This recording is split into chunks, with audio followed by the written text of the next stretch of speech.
오늘은 넷플릭스 창업자 리드 헤이스팅스의 이야기를 함께 살펴보겠습니다.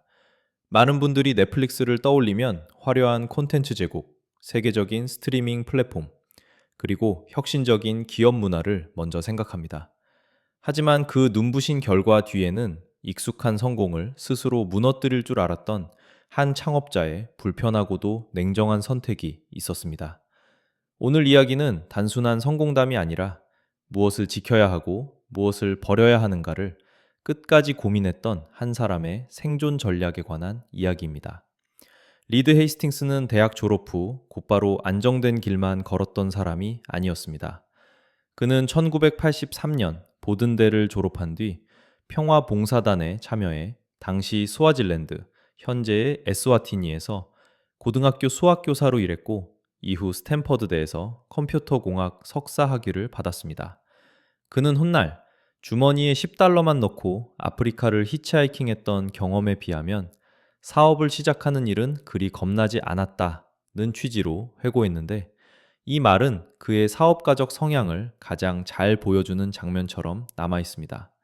그 후 그는 소프트웨어 회사 퓨어 소프트웨어를 세워 성장시켰고 회사를 상장시키고 1997년에 매각하는 데까지 이릅니다. 그리고 바로 그해 마크 랜돌프와 함께 넷플릭스를 공동 창업합니다. 넷플릭스는 처음부터 스트리밍 회사가 아니었습니다. 1997년 설립 당시의 넷플릭스는 DVD를 우편으로 보내주는 대여 서비스였고 1999년에는 구독 모델을 도입했으며 2000년에는 연체료 없는 정액제, 무제한 대여 방식으로 진화했습니다. 이 모델은 당시 거대한 오프라인 비디오 체인, 블록버스터의 정면으로 도전하는 방식이었습니다. 하지만 혁신적인 아이디어가 곧바로 승리를 보장하지는 않았습니다. 넷플릭스는 초기에 수익성과 생존 사이에서 고전했고 특히 2001년 닷컴 버블 붕괴는 회사에 치명적인 압박을 가져왔습니다. 투자 환경은 얼어붙었고 넷플릭스는 살아남기 위해 대규모 감원을 검토해야 했습니다. 이때 헤이스팅스는 120명 수준의 인력 중 약 3분의 1을 줄이는 고통스러운 결정을 내렸고 그 경험은 훗날 넷플릭스의 유명한 인재 밀도 문화로 이어집니다. 넷플릭스와 헤이스팅스는 이 시기를 통해 단순히 사람 수가 많은 조직보다 뛰어난 인재가 촘촘히 모인 조직이 훨씬 빠르고 강하게 움직인다는 점을 체득했다고 설명해 왔습니다. 여기서 중요한 것은 그 결정이 단순한 구조조정이 아니었다는 점입니다.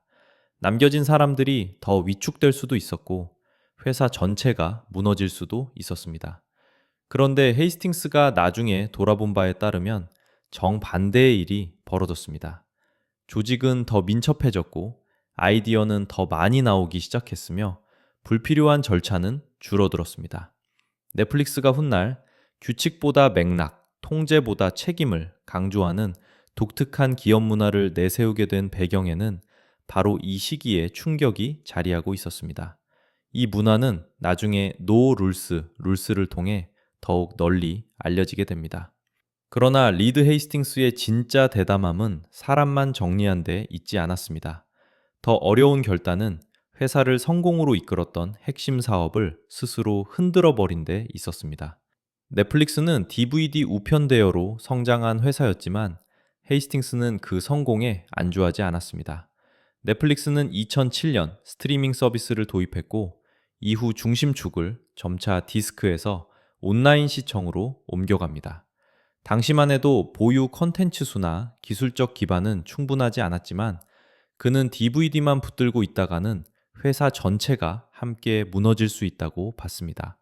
결국 넷플릭스는 자신이 만든 기존 사업을 스스로 잠식하는 길을 택했고 바로 그 선택이 오늘날의 넷플릭스를 만든 분기점이 됐습니다. 물론 그 과정이 매끄럽기만 했던 것은 아닙니다. 2011년 넷플릭스는 DVD 사업과 스트리밍 사업을 분리해 퀵스터라는 별도 브랜드로 운영하려는 시도를 했다가 거센 이용자 반발에 부딪혀 철회했습니다.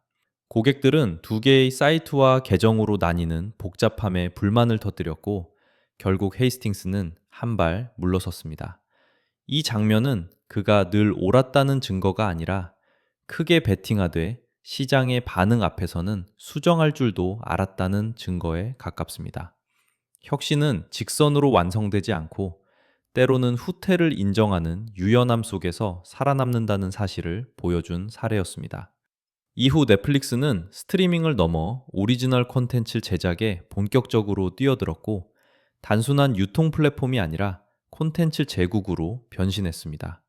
한때 우편으로 DVD를 보내던 회사가 이제는 전 세계의 시청 습관을 바꾸고 영화와 드라마 산업의 흐름 자체를 재편한 것입니다.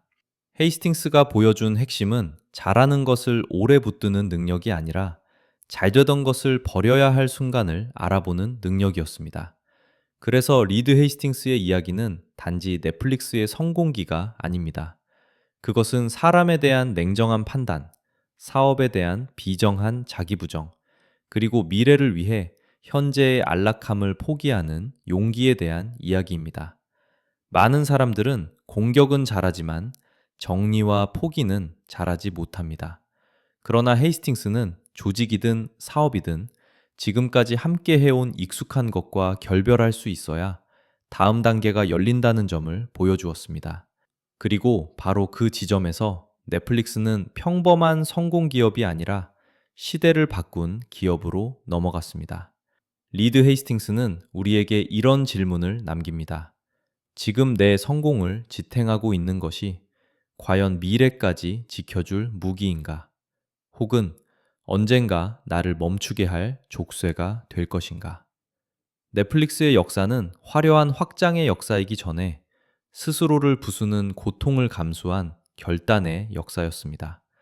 그래서 진짜 혁신은 새로운 것을 더하는 데서만 나오는 것이 아니라 버려야 할 것을 정확히 버리는 데서 시작된다는 사실을 리드 헤이스팅스는 가장 극적으로 증명해 보인 인물이라고 할 수 있겠습니다. 감사합니다.